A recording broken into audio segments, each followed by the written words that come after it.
உயிர்மை சொந்தங்களுக்கு வணக்கம். தமிழில் இருக்கிற மூன்றாவது உயிர் எது? ஈ. இவ்வளோ நேரத்தில் ஒரு மாத்திரை, அதுதான் ஒரு சொடக்கில் சொல்லி முடிச்சிடணும். இந்தியர்கள் அப்படின்னு சொன்னால் எளிமை கேள்விப்பட்டிருக்கோம். அவங்களுடைய உணவுன்னு பார்த்தா எளிமை தான். பழைய சாதத்தில் தண்ணி ஊற்றி வச்சு மறுநாள் சாப்பிடும் இல்லையா, அதில் இருக்கிற நல்ல பாக்டீரியா வேறு எதுலேயுமே இல்லை. கருப்பு உளுந்து, கருப்பு திராட்சை, கருப்பு மிளகு, கருப்பு கவுனி அரிசி கருப்பு பழுப்பு, இந்த நேரம்லாம் நமக்கு சிறந்த உணவாக சொல்லப்பட்டிருக்குது. நம் முன்னோர்கள் பயன்படுத்திய உணவு இது. நம்ம புதுசாக எதுவும் சொல்லலை, நம் முன்னோர்கள் பயன்படுத்தியது. அதே மாதிரி விளையாட்டுன்னு பார்த்தா, நம்ம மூளை இயக்க வைக்கணும்னு யாருக்காவது ஒரு ஐடியா இருந்ததுன்னா ரொம்ப சிம்பிளாக பாருங்கள். பெண்களுக்கு அந்த காலத்தில் பல்லாங்குழி விளையாடிருப்பாங்க, பார்த்துருக்கீங்களா? 5 பூதம்னு சொன்னால் இப்படி எடுக்கும்போது 5 நரம்பும் இணையும். நம்முடைய மூளையினுடைய அடிப்பாகம் இந்த கட்டை விரலுக்கு அடியில் இருக்குது. அதை இயக்கிறதுக்கு நம்ம முன்னோர்கள் விளையாடின விளையாட்டு பாருங்கள், பல்லாங்குழி. ஒரு முறையும் பல்லாங்குழி விளையாடும் போதும் அந்த காய் மறுபடியும் எடுக்கும் போதும் இப்படி 5 பூதத்தையும் குவிக்கிறோம்.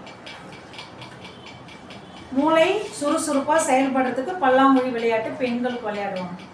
இன்னொன்று கோல மாவு இருக்குது இல்லையா, கோல மாவை எடுத்து ஒரு முறையும் போடும்போது இந்த மூளையினுடைய அடிப்பாக உங்கள் கட்டவரலுக்கு அடியில் இருக்கு, அதை இயக்குறாங்க. ரொம்ப சிம்பிளாக மூளை இயக்குறாங்க. ஆண்களுக்கு பார்த்தா இது என்னன்னு தெரியுதுங்களா? கோலி குண்டு. இதை வீட்டில் விளையாடிட்டு நிறைய பேர் வீட்டில் அடி வாங்கி எத்தனையோ பேர் நினைவுக்கு வரலாம். இதை ஒரு முறையும் நம்ம என்ன செய்கிறோன்னா, கட்டவரல பூமியில் பதிச்சு இந்த நடுவிரலால் இதை விளையாடுவோம். இந்த விளையாட்டு பார்த்துருப்பீங்க. அப்போ ஆண்களுக்கு அந்த மூளை இயக்கிறதுக்கு விளையாட்டு முறையிலே மூளையை பயன்படுத்துறதுக்கு நம்ம முன்னோர்கள் சொல்லி வச்சுட்டு போன விளையாட்டு. முடிஞ்சால் இதை பயன்படுத்திங்க, பிள்ளைங்களுக்கு சொல்லிக் கொடுங்க. இப்போ 3வது உயிர் சொன்னோம் இல்லையா, அதை ஈ எப்படி எழுதலாம்னு பாருங்கள். முதல்ல என்ன போடணும்? சுழி. பேப்பர் பென்சில் எடுத்துக்கு சுழி போடுங்க. 2வது வலது வளைவு கோடு, வளையல் வச்சு கூட போடுங்க.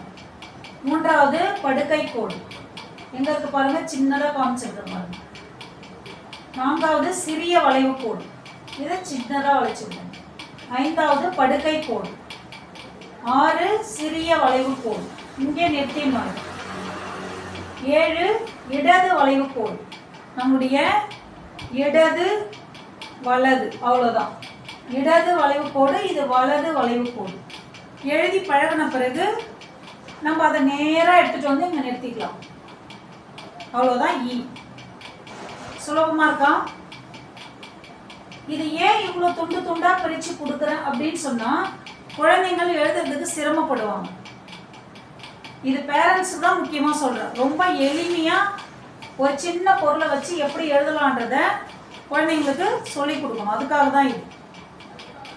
இப்போ நான் துண்டு துண்டாக பிரித்து சொல்லும் போது உங்களுக்கு புரியுன்றதுக்கு தான். இல்லைன்னா சுழியை போட்டு வளைவு கோடை அப்படியே படுக்கை கோடு நேராக வந்துடலாம்.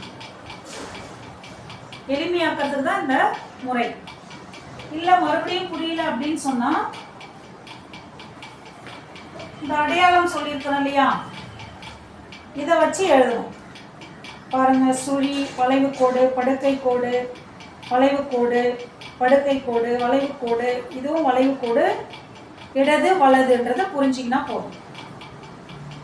இப்போ ஈ எப்படி எழுதலாம் பார்க்கலாங்களா? கோட்டை ஒட்டி சுழி போடுங்க.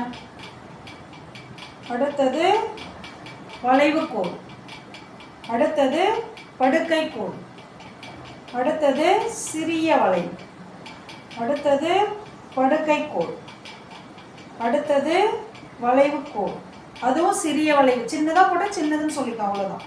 அடுத்தது இடது வளைவு, வலது வளைவு, அவ்வளோதான். இலை. சுலபமாக இருக்கா? அடுத்த பதிவில் ஈ எப்படி எழுத